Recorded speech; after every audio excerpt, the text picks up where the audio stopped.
Welcome to the Cinepax podcast. I'm your host, Tyler Casey, and this is episode 34. All the previous episodes before this were actually a part of my Wolf Talk podcast, but since then we've rebranded and now we are the Cinepax podcast. So everything from now on will be through Cinepax. I had a great run with that podcast, but I definitely wanted to do something a little bit more branded.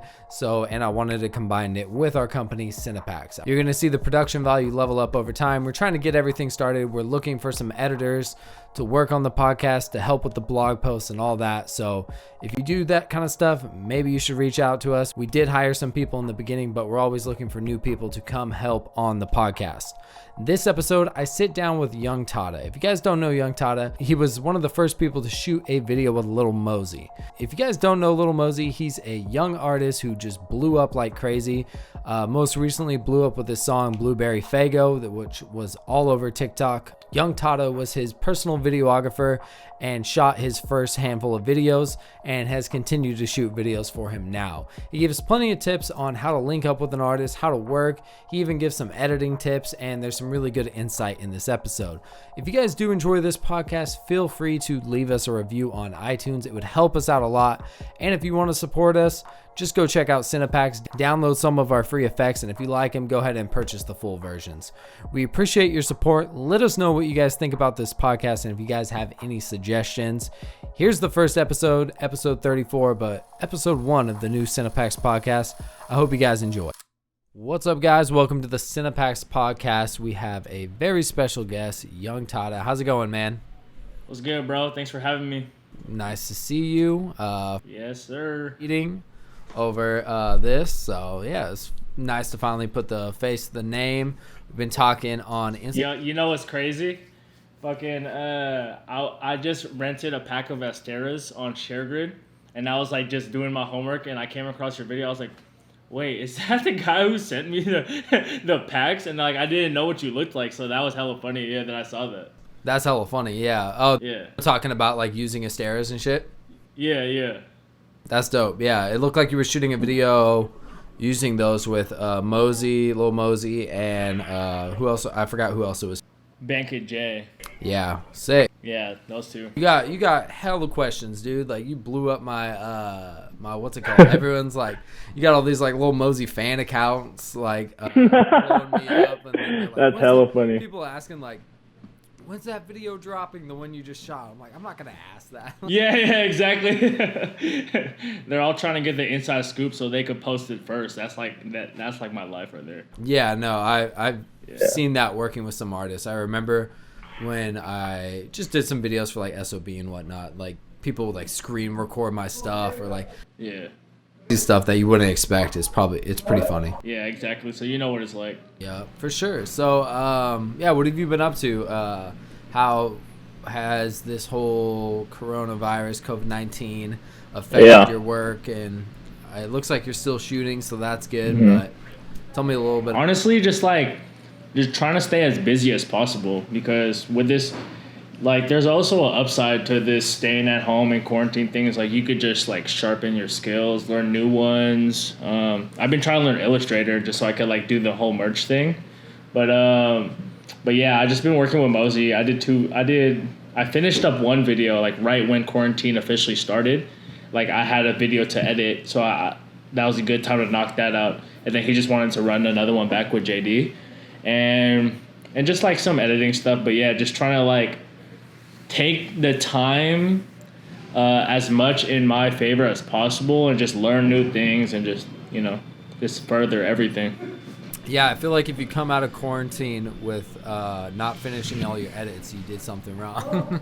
Literally. Yeah, there's a lot of time to catch up on your edits. And yeah, I mean, not much. I mean, the only thing that's really changed for me is like, just like, I don't know, because I do spend so much time like editing and on the computer, is like, I'll try and like take like a few days to get that break. So that break's been a little bit harder because I'll just continue just staying inside, so. Yeah, also, like, my sleep schedule has been so crazy. Like, no joke, there's nights that I just go, like, the whole week staying up till 7. It's not even because, like, I want it to be like that. It's just because, like, that late night edit session is the best way to just dial in and get everything done and like I wake up so late during the day. I kind of hate it. I need to fix that, bro. Tough. Yeah, I was thinking the same thing. I don't edit that late anymore. I kind of like force myself to do my edits like earlier in the day now. Yeah. I used to kind of be on late at night edits, but I don't know. I can edit whenever, but I know some people are like that. But even still, like my schedule's still kind of messed up. So definitely, like I'm like, Yeah. when things go back to normal. Especially like living in Cali, moving from Seattle, the weather is so much better out here. So when it's nice out and I'm just like looking at it and I'm on my computer, I'm like, nah, there's no way I'm editing right now. Yeah, no, for sure. Yeah, I definitely will work at night when it is nicer outside. So tell me a little bit about how you started. You started in you're from Seattle. Yeah. So tell me a little bit about like how you got into shooting videos. When you first found like an interest in this, like when did? Yeah, so like it probably started. I'm 23 now. It probably started when I was like in middle school, 13, 14, whatever the age is for like that age range. And so I started with skate videos. Like what happened was, me and my friends, like we were really into skating, like 2010 or even earlier than that, I would say. And so we would skate and like no one was filming us. Like we weren't good, like amazing or anything. So I broke my ankle, right? And then I was just like so bummed. Like while I was healing, I kept watching videos, and I was just like, there has to be a way that I could go to the skate park with all my friends while they have fun. So I just like bought a camera, like begged my parents to buy me a camera, and I would go to the skate park and start filming them, like with my cast on still. And that's how it like all started, because I just like was watching videos, and that was like a time when I was just like, I want to make one of these. Yeah. So I made skate videos while my ankle was broken, and then I was like, wow, this is actually fire. Like this is really fun. And that lasted until like we got older, 16, 17, and people from school and also my skate friends started to make music.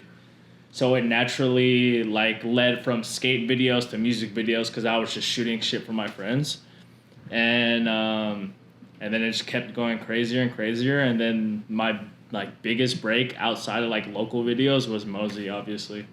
Yeah. So what was the video scene like at as far as like music video goes at that time in Seattle? What was that like? It was like one OG that everyone looked up to. That's like one of my like blood couldn't even make us closer now. His name is Harry Clean. You guys are looking up. Shout out Harry Clean. That's my big bro. His name is his @ name is Harry_Clean, I believe. We run Friendly Fire together. That's like fast forward, but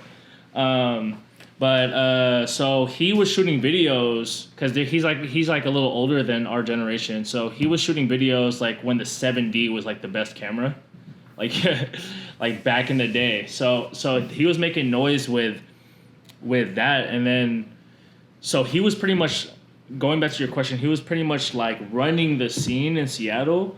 So it was not that many people shooting videos at like a higher caliber other than just like people like fucking around. But so when I started, it was like open, like the field was open, like you could really the thing about Seattle I'm grateful is like there was not a lot of people coming up like the time when I was doing music videos, and so that like allowed me to like it was easy to be the best person because there wasn't even a lot of people doing it. Yeah, so that's where it was at, like at that time, and then I just took advantage of that. You probably outgrew Seattle pretty fast because exactly, because there wasn't too much of a scene out there, so you definitely were able to rank up quite a bit, and you're like, all right, I'm ready for like another. It was so weird. It was like, but the thing is, there were so many rappers, so I was like, why is no one shooting videos? Like no one's shooting videos, and like Harry he's like over making videos damn near. Like he only comes out for special projects. Like he's really like that far in the game. So that being said, there was like a nice sweet spot where I could come in and just work hard and just make a name for myself. And it like thankfully it happened, and pretty much like humbly saying like everyone in Seattle like seen my videos, of course. Cool. Yeah. So how did you link up with Lil Mosey? That was like, okay, so the whole story, his brother broke it down for me after. I I had this video that kind of like shook the local scene up. It was Gula Valley Red Mansion. I don't know if you ever watched that one. It's on the Friendly Fire. I think it's on the Friendly Fire channel. So it's on the Friendly Fire channel. My homie from Before like we get damn into near. this, then how did that? Let's talk about that before we get to the. Yeah, so that even came later after Mosey. So at first, it was just like Yungtada, like personal channel. Yeah. And then I kind of wanted to go like the ownership route, because I was giving all these platforms so many views, and I was just like, this isn't. We're doing all as videographers, like we do like a lot of the work to make these artists pop in. We should be able to like reap the benefits of that hard work rather than just like the one-time payment, you know? For sure. So that's where that came about. I'm still early in that, but so far we got some good videos on there. There's some 100K plus videos. We got a bunch of like 50K videos. I'm waiting on the M. That's what I need. I need a million view video on there. And yeah, just that's how it started. It started as just my personal channel, and then I would upload vlogs and things like that. And then I just wanted to take it to another level and bring more people on board so that I could push more content. Yeah. Yeah. I think it's definitely when it works, it's definitely like a really great platform to have. Yeah. Been tons of people who've done it, and I personally want to try it in the beginning, but I just never really made it work. Yeah, I don't know. It's almost too late to do something like that, because the whole you know what I mean? It's tough. Yeah, like definitely when I was starting out, I wish I would have hosted them, but once you shoot X amount of videos, I mean, I think it's always worth to try it in the beginning, and like, I mean, I still think it's a possibility to do. I know there's like Cole out there, Lyrical Lemonade, all that stuff, you know, there's all the channels like that. But I feel like if you do have the right niche and you do have the right something for your area and you create something new, I feel like it still can work, but you have to bring something new. But so back on the back on the Lil Mosey video, how you guys linked up. So you shot one video and you said it kind of shook the scene a little bit. It was called Red Mansion. Yeah, Red Mansion. So that was a point where I had like, I would say like a couple local classics. Like people were starting to know me from my videos, and they were like, oh, this is the go-to guy. So that being said, Mosey's older brother, his name's Quinnell, Q, he saw Red Mansion and was like, yo, Mosey, like behind the scenes, he was like, yo, Mosey, you got to do a video with this guy. Like our first video has to be done with him, because he just saw like that I was dropping like Seattle classics like back to back, you know? So that's how it started. He got referred from his older brother, because his older brother just was tapped into the scene watching all the videos. And then I just get a DM from Mosey, and he's like, hey, I'm 15. I'm from up north. I'm trying to do a video. What's your price? It's like regular inquiry, you know? And then he sent me the song, and I was just like, this kid is really good. Yeah. And I was just like, yeah, we have to shoot this like right now, bro. That's why like if you watch the pull-up video, it's one location, like 3 spots inside the garage, in front of the garage, and behind the garage. But like after everything was said and done, I think that's what made it so cohesive and just blended nicely, because it was just that one scene. Yeah. And that was like a good introduction, because from there you could just keep leveling up. But what's really crazy is when he hit me up, we had the same amount of followers. We had 1,500 followers. I remember that. We had 1,500 followers each. Now he's pushing on 4 million. He's pushing on funny. 4 million, bro. It's crazy. Like I'm so proud of him, bro. I've seen it from like him growing up as a person, and also like his music career, like hand in hand. It's really crazy, and and people can't really say anything about him, because a lot of people, like, they come up either on a cosign or a feature, things like that. He came up strictly off of him making a video, a song with himself, no feature. We submitted it to Elevator just like everyone else. Like after it dropped on Elevator, I would get DMs every day like, how'd you get on Elevator? Like, we got the same resources as you guys. We just did the pay the $150 to submit it. And yeah, no, it all worked out, bro. So yeah, that was the story of that. He just hit me on the DM one day, and we just took it from there.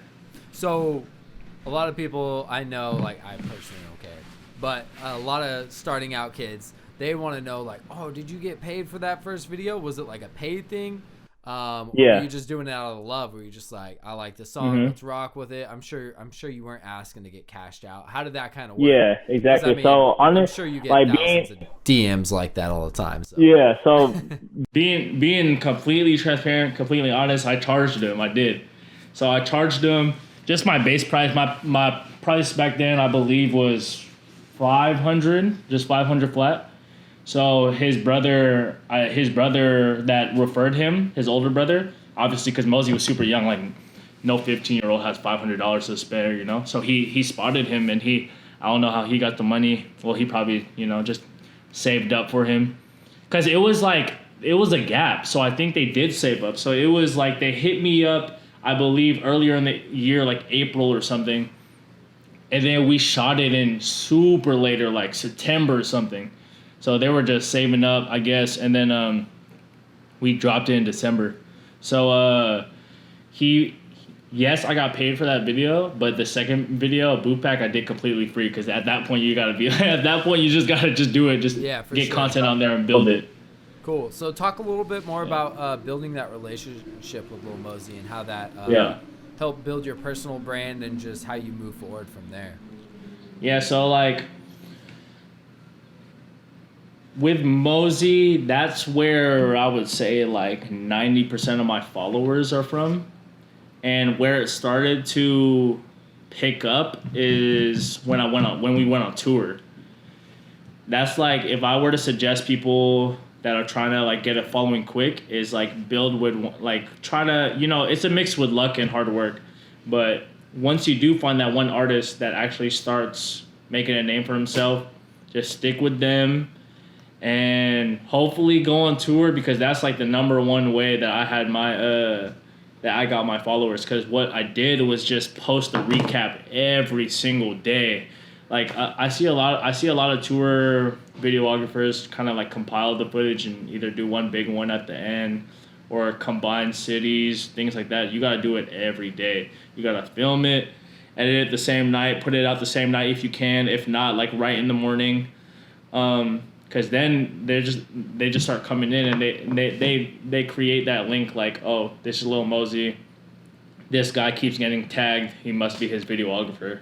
So yeah, so that's how I got the most of my following. As far as like building a personal relationship, me and Mosey got really close after tour, because, you know, just being with someone every day, talking, joking around, going through new experiences together. Because like I said, like we had the same amount of followers, so we just see his numbers going like completely up, and it's all new to all of us. So it was just a moment in time. It's like everyone who was around, it's like that select crew that you could never say, because it's easy to be around people when they're lit, when they have a lot of followers, you know, like people want to be around him all the time now. For sure. So it's definitely cool that you guys came up. You know, like you rose with him. You didn't just come around because like he had those followers from the beginning. You know what I mean? Like it was exactly a mutual thing in the beginning. One person didn't need one person more than the other, and now he just It's cool to see you guys still working together. Like you just posted not too long ago. Like he hit you in like, I don't know what you said. You said like we knocked out like 3 videos or something like that. But that's fire, because it's just cool that he's still rocking with you. And like I want to ask a little bit about that. So what's it like for you when growing with an artist like that and seeing him work with like these big directors like Cole and stuff like that? What's that kind of feel like growing with an artist? Wow, when he first worked with Cole with Notice, I was just like, this is real. Yeah. This is getting really real right now, because like everyone knows, you know, it's no secret if you get a Cole video, that's like damn near almost a guaranteed way to just go crazy. It was pretty big at that point. I remember when I first saw that video. I didn't really know too much about Lil Mosey either. I think my little cousin put me onto him, and then I think he only had the 2 videos out, just Pull Up and Booth Pack, that we shot, and then he just went straight to Cole. That's crazy. And when that happened, I was just like so happy for him, because it's like there's a flip side, you know, like because it's like videographer, I could have been salty, but at the same time I was thinking like this is literally going to elevate everything. This is like the most amazing thing. This is the most amazing thing that could happen right now. So I was really happy when it came out and everything. And we were going through a lot of stuff because one of our best friends passed away. So it was just like a moment in time where it was just like, damn, you're making it. You're doing what we were supposed to do, what we wanted to do. So it was when I found out that when he's working with, and also he works with other people like after he signed, he's starting to work with so he's working with all the big directors from the label, and I'm not gonna stop him if I can't offer things that big huge productions and things. All I could do is let him be happy, and I'm just grateful that he comes back and wants to work with me. And so it's awesome. It works out because he gets the best of both worlds. He could be with someone that we came up with while also getting like these amazing videos from other people. For sure. Yeah, no, I think there's a cool balance in that. And I think it's cool he still will work with you, because I think you definitely offer something that other people can't, is his journey, and you know him personally, which you can put things into the video that kind of like... Yeah, it's that chemistry aspect. Yeah, the chemistry, and definitely just like the fact of like, like where he's from and whatnot. So I think there's something in there that's kind of like special that like any other director can't try and capture as much. So yeah, that's pretty fire. What was I going to say? Just lost my train of thought. Your editing style, we'll talk about that. If the other thing comes back to me, that's one of the questions that just got blown up on my Instagram, is your editing style, and it pops. It's super different. How did you go about developing that style of your edits? I think more so it's like, even if I think about like quote unquote my style, I can't really even pinpoint what it is, but I kind of think I know what people are talking about. But honestly, it's not a thing that I like strive to become different or like try to mold. It kind of just came naturally, like as cliche as that sounds. Like, I think mostly it's because of trial and error. Like I just learned from my mistakes. I always made sure that I was learning. I wasn't trying the same stuff. And I was trying to do something different than everyone else, because you see a lot of these people like coming up and they copy straight off the bat of like exactly things they see in music videos, and you just got to spice it up a little bit. And as like regards to my style, I feel like the majority of it is kind of like the pacing, the pacing of the video, of how, like, because if I watch my old videos to now, it's like really fast cuts now. And yeah, no, going back to your question, I don't really know how I developed it. It kind of just came. Honestly. Yeah, for sure. I guess it would just be over the years and just learning different things. Yeah, I can see that. Yeah, I do enjoy the pacing of your videos. I think even though I feel like there is like a lot of like texture and layers and like some effects, it is also, the pacing is really nice, where it's like enjoyable to watch and like rewatch, and it definitely has like a really nice aspect of it.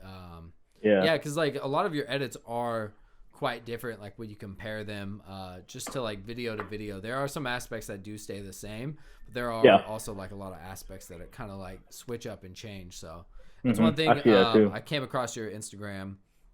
I forgot originally how we started DMing and whatnot. I sent you some packs like when we first started Cinepacks. And hey, shout out Cinepacks real quick. Shout out Cinepacks. Tyler has taken care of me, got me all the packs right. I used all of them.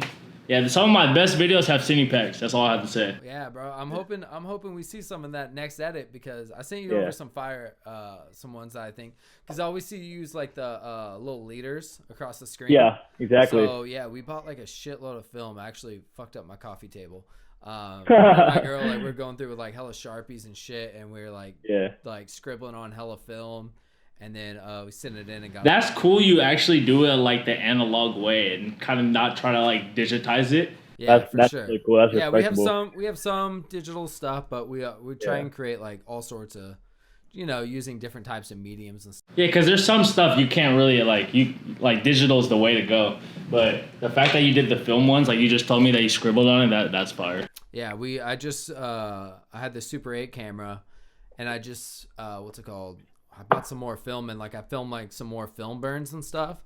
So I just sent those off to get developed. So we're gonna update that pack with some. Hopefully, we get back some crazy film burns. You really don't know what you get. Like we create like hella shit. We send it in, and like we have no clue how it's gonna look. You know? Yeah. I don't know if you've ever shot film, but it's pretty wild. That's just expensive too, right? Oh, it's like, yeah. isn't it like $100 for like 3 minutes or some shit? Yeah. Yeah. It That's looks crazy. fire, but yeah, 3 minutes of film is on Super 8 comes basically about to $100, like 35, 40 for the roll of film. For the actual And film. then the development and scanning in like 4K is about it's about $100. Sheesh. Yeah, it's It's crazy. an investment. You got it. For sure, yeah. Tell me a little bit about using one thing that I like that you do is manipulating, like, because let's say you use like an overlay or a template or something, you definitely manipulate it so you can't tell that you're using like a template or an overlay. You know? Yeah. I think that comes with more so of like if I slap something on like an asset that I get from a pack, like from Cine Packs or from anywhere, rather, like like the creative in me doesn't want to just slap it on and leave it. Like I just keep adding stuff, like flipping it, adding grain, adding flicker, adding glow, adding blending modes, try to do just different things, scaling it differently. Like I just can't get myself. Just slap it on and move on. Yeah, So for sure. I think that's where that came. That's where that came about.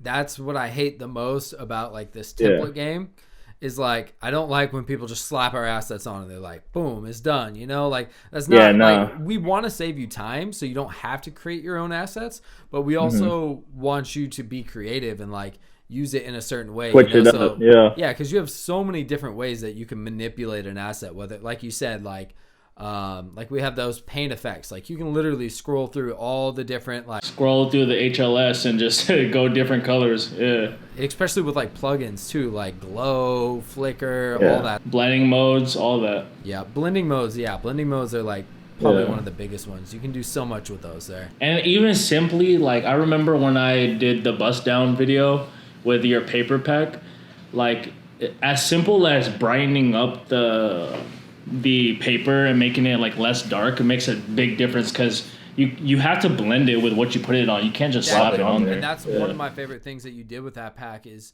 I like that the coloring of the paper matched the coloring of the scene. Like it was, like, exactly. bright, like you had like this weird like bright desaturated like look to it, which looked fire. And then you match like the glow of like it just all. Yeah, for that video I did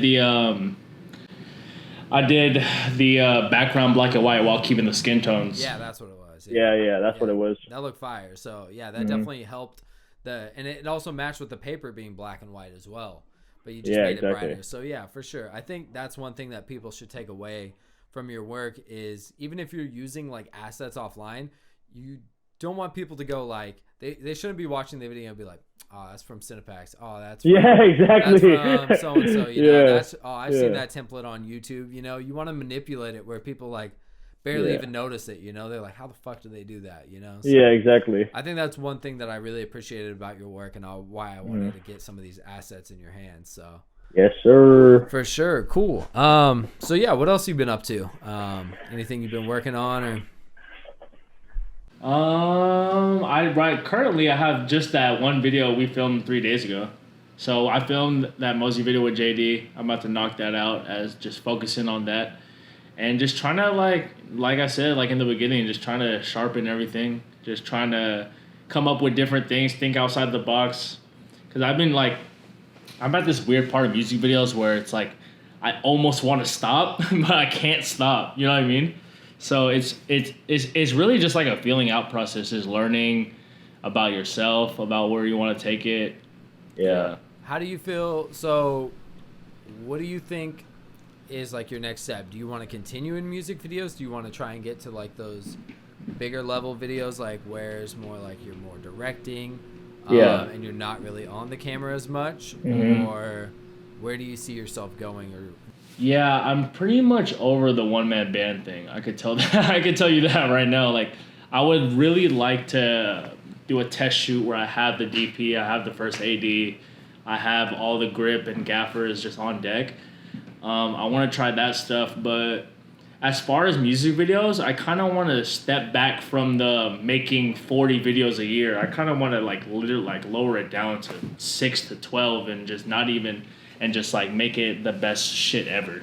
But yeah, so I'm trying to figure out other ways to support that like financially because my main source is music videos. So it's like if I want money, I gotta shoot more music videos. But then creatively, I don't want to shoot more music videos.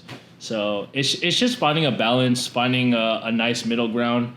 But as far as like career wise, I definitely want to stop the one man band stuff. That it's too crazy to do it like that nowadays. So do you think you'll always want to keep a hand in the in your own editing process?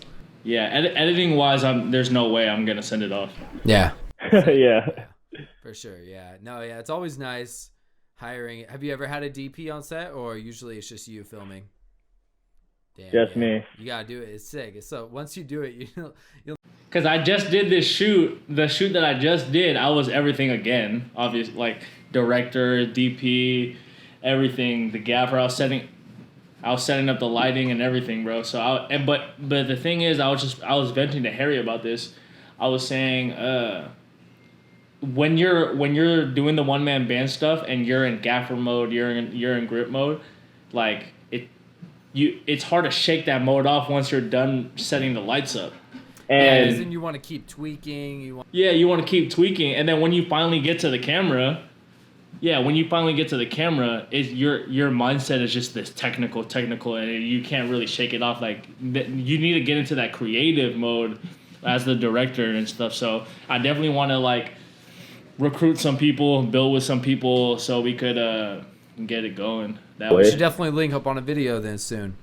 I know we should, man. Are you ever down here? Every now and then, yeah. My the guy I run Cinepax with, he's my DP. He's back and forth down there. He's pretty sick, so I could definitely link you guys up. And yeah, we should link up on something. That'd be sick.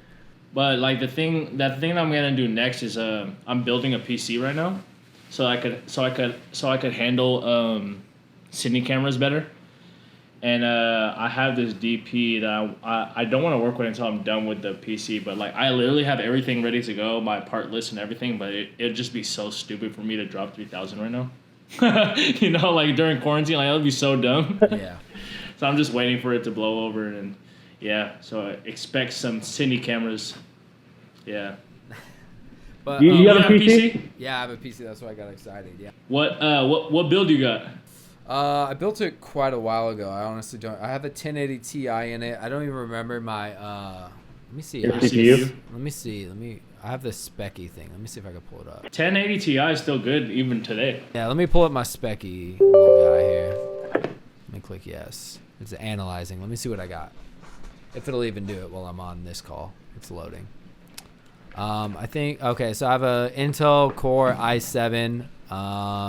32 gigs of RAM. I have like some MSI X99 motherboard. And then How many cores does your CPU have? I think I don't even remember. Because I'm right now. What's fucking? I honestly don't remember. Like as soon as like I built this, they started coming out with like what's the other ones like the AMDs with like Ryzen. Yeah, the Ryzen with all the extra cores. See, like I've been out of this stuff for so long. Like Yeah. kind of got into it just enough where I could like have my friend who's like really good at this stuff build everything for me. Yeah, And then I just like once it was like good, like I've been kind of chilling on. Yeah, just stop watching the videos after that. Just start editing after that. Yeah. It like some things have kind of been like iffy. Like I've been editing some pretty big videos still off it though. Like I edited like an 8K video off this once, but I mean I still. Did you have to make proxies or? I still make proxies a good amount of the time. But I just did that one, shot it in 5K, that Neff the Pharaoh one, and I didn't make proxies for that at all. And I was in and out of After Effects doing hella shit, and yeah, it was fine. Dang, so it did good then. Yeah, it's doing all right. But yeah, have you?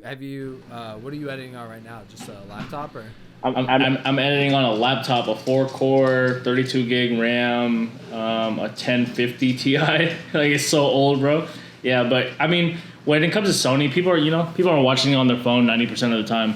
So it's good for now, but I definitely, now that I'm just cool off of this stage. I need to look towards leveling up, and that's where the PC comes in. Yeah, I think PC will, and even proxies aren't that bad because like it's nice to even just have that in the beginning stage, so you could just fucking throw like whatever you want on it, you know? Like when you have like. So when you use, I've never used proxies. When you use proxies, and at the end, do you have to relink them to the full res, or do you just? You had it in Premiere, right? Yeah. It automatically exports the full res out for you. So like there's a little button you can press, and you can like, so like if like you want to go color, right? You obviously don't want to color the proxies because like the bit rate's fucked up, it's gonna look different. You swap it. You just click this little swap button. I can help you with it too. And then once you swap it, you'll literally see the quality. It'll like kind of look shitty for a second, and then it'll go like, and then will it scale it back up and like zoom it in? Yeah. No, it won't zoom it back in. You can create different proxy presets or different size cameras. Like when I did the 8K video, like I had to make a different proxy preset because it was just like fucking it was too crazy. It was too. I would never shoot an 8K again. That was too crazy. But, okay, so my another question is, when you make a dynamic link to After Effects, so what I do right now, it gets muddy, right? I see. I don't know. I haven't done the whole proxy thing with After Effects, but I'm pretty sure what I've seen is you can select those scripts. Like, so let's say it doesn't work. Like, let's say like it unlinked them and you have the full res back in After Effects. You can probably I'm pretty sure you can. I'm sure you can. You can right click it and you could go into like relink proxies and you can select that specific proxy for that file, and then it should be all good. Oh, because you actually get files with the proxies. Yeah, so you actually export them in encoder into a folder. It puts it into a own little folder. Yeah. Oh, okay, I see. Yeah, I've never worked with proxies. I just see editing straight off of it. It's not that bad. Yeah, I mean, if you start doing it now, you'd be like, shit, like I don't even need a new computer.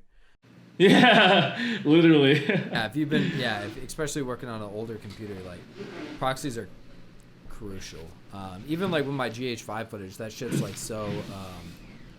I'm sure you've used like drone footage before. That shit's so compressed, and like it doesn't play back good, so you have to make proxies. That's why I sold my drone, because I never got to a nice color correction match with my Sony. I was just like, the new Mavic 2 is pretty good though. It's got the 10-bit color, which is pretty nice, but I feel it. But cool. Let me get into some of these questions. You got Hi Z Quill wants to know, what was the thoughts behind the pull-up video? It was like, let's get your first video out as quick as possible. That was like the thought, because we were just like I said, there was a big gap in between him hitting me up to us shooting it. So we were getting fed up, like, bro, this is taking way too long. Let me just pull up on you wherever you're at. Like, let's not worry about it. Like, it was literally, pun intended. Anyways, I went to his house. It was raining. Everything you would think of like, it wasn't his house. It was JD's house. It was JD's house. It was raining. Everything you would think of to like cancel the shoot. But we were just like, nah, we're doing it today. Like, it's not happening. And I was just like, I'm just going to go crazy on the edit, bro. And for that time, that effect that I did, like, right in the beginning, the turbulence displace, like, in the back with the flicker, that was, like, never done before. And I truly think, like, that effect, like, changed my life. Because I have this theory where it's like, you know how in YouTube where you hover over a thumbnail and it plays automatically a little bit, like a short? Yeah, so I got lucky with that automatic play, so people like went over it and they saw like this craziness, like alien thing, like, and he was like so young. YouTube, when you look up that video, I don't think so. Actually, it must have changed some type of algorithm maybe. But that, I think that's what did it. That's what people wanted. Or one of the things, because he was so young, smoking weed, sipping lean, like people were just like wanting to like make fun of it almost, and then they realized that, wait, this song is actually good. Yeah, so that's like how I feel like that's like the thought process behind it. We were just like, let's film this, get it out, and I'm gonna just go crazy on the edit as possible. Sick, that's fire, dope, yeah, cool. Yeah, it's hella funny that it was raining, because that usually does kind of cancel shoots and whatnot, but it's cool like that video still happened and it's as big as it is now. Yeah, exactly. I Am Crossed wants to know, have you ever worked with a label, and if so, how is it and what's different? I'm sure you probably had to do some work with a label. I'm not sure who Lil Mosey signed to, but So Mosey's signed to Interscope. I've worked with the label directly for Burberry Headband. And the way that it works is you gotta send all the official, you have to send treatment on paper. You have to get the budget approved, the treatment approved. Once it's approved, you have to, well, in Burberry Headband's case, I hired a producer and I gave them my budget breakdown and they made it happen. So that the producer booked all the spots, the rentals, the lights, got everyone on board. And then as far as like paperwork goes, I think I had to sign a release for the video saying like even though I filmed the footage that I film on my personal camera is their property. And it's different more so because like it's not like a you and the artist thing. It's more so like so many people, so many approvals and things that you have to go through. Have you shot with a label before? Yeah, a few times, yeah. Yeah, so I don't know. You probably know what it's like too. So that was one weird thing that I saw once is like them just asking for my footage. Because it wasn't like even like spoke about, like it was kind of like with the label, but like the artist was kind of just like right. But he was just like signed and like wanted to shoot Yeah, with you. but then the label hit me up. They're like, hey, like we want a copy of all the footage. So I'm just. Yeah, exactly. I had to go to the office and give him like raw footage, and I was just like, "What are you guys gonna do with the raw footage?" Like, want it? Like, I didn't see him do anything with it. I'm sure. Yeah, exactly. So, I personally, there's upsides to both, obviously, because you have the resources and the budget behind it. But I like running gun stuff and doing things by myself. Not like by myself, like the one man band shit, like doing shit creatively myself and not having to get approved and things like that. But it's definitely stressful. But at the end, it's definitely worth it. Yeah, for sure. Yeah. Cool. Yeah, I think that's some good advice there.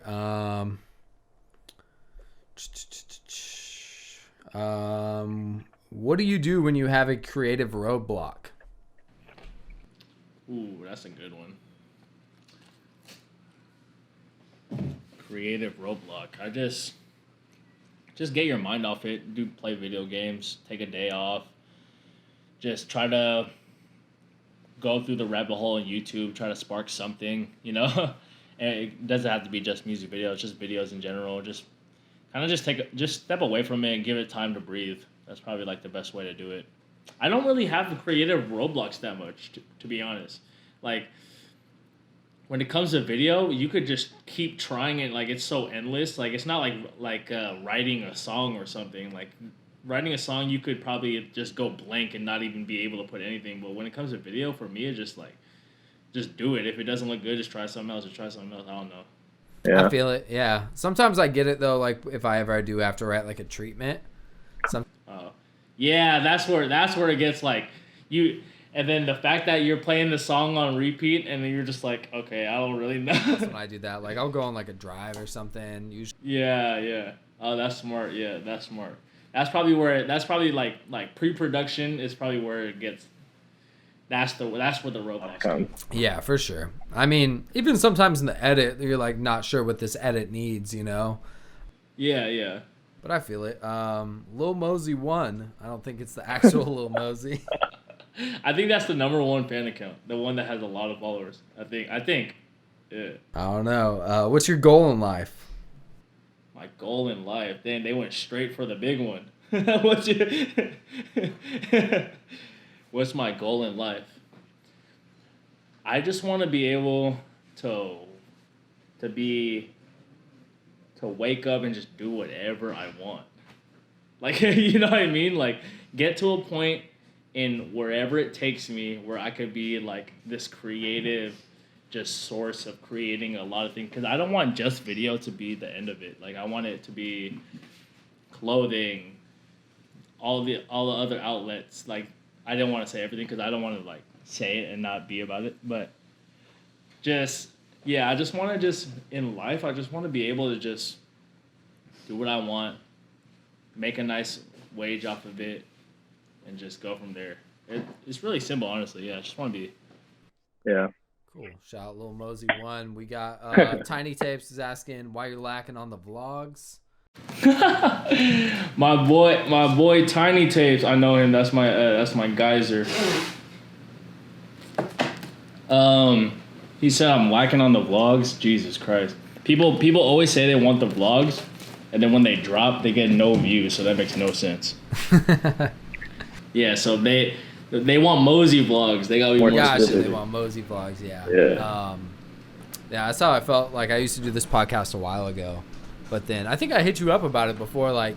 Yeah, your name in my phone is Tyler, and then in parentheses SF podcast. Yeah, so that's how I saved it, because I remember you. I think that's how you first hit me up. Yeah. Yeah. And then I started the whole Cinepax thing, and then I slowly. That was probably like the end of the podcast run.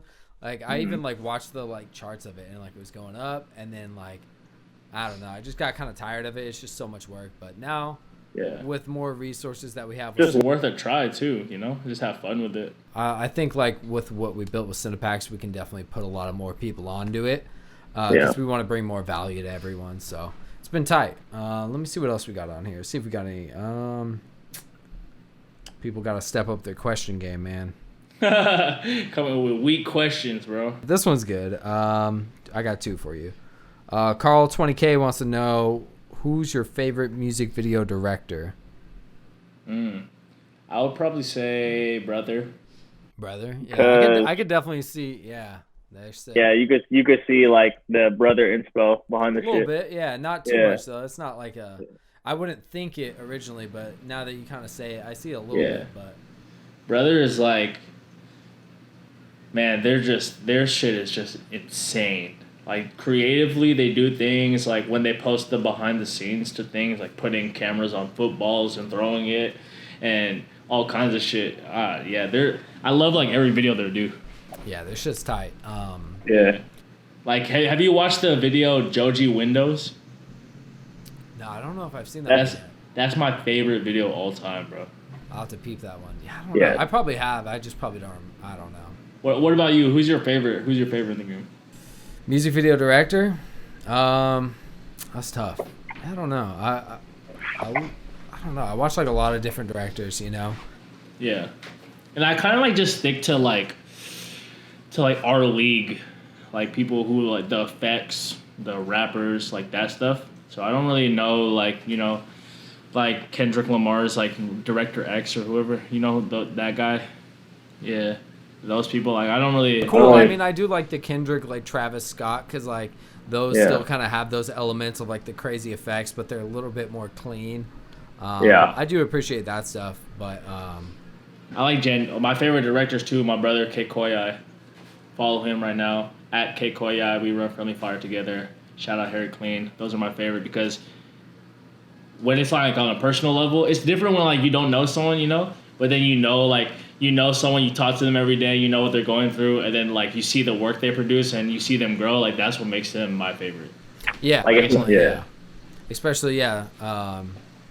No, I feel that, especially just helping out like other directors as well, like when I go help out the homies on set and stuff like that. So for sure, we have one more question. This will be the last one. Jace Elliott wants to know, how do you go about pricing a music video and deciding on rates? Okay, as far as that, you know what I hate? Like a little side rant when people create packages for their work. They're like, one location is $350, 2 locations is $500. Like, why would you like sell yourself short? Like, this is like, I feel like when people do it like that, they're like not in it for the right things, because especially when you're coming up and like you should try on every single video. You should make that video like your best video every single time. Just because they got package one doesn't mean they should get as, like. Yeah, exactly. Like that's so like my suggestion to people who are trying to figure out their pricing and stuff, like just do a flat rate and just go crazy on the video. Like don't think about it like, don't do the one location equals this, 2 like 2 hour. Like that'll sell you short because the people who watch it aren't gonna know what that person paid, so they're gonna judge your video off of a video, not because this artist picked package one. That's why. Yeah, exactly.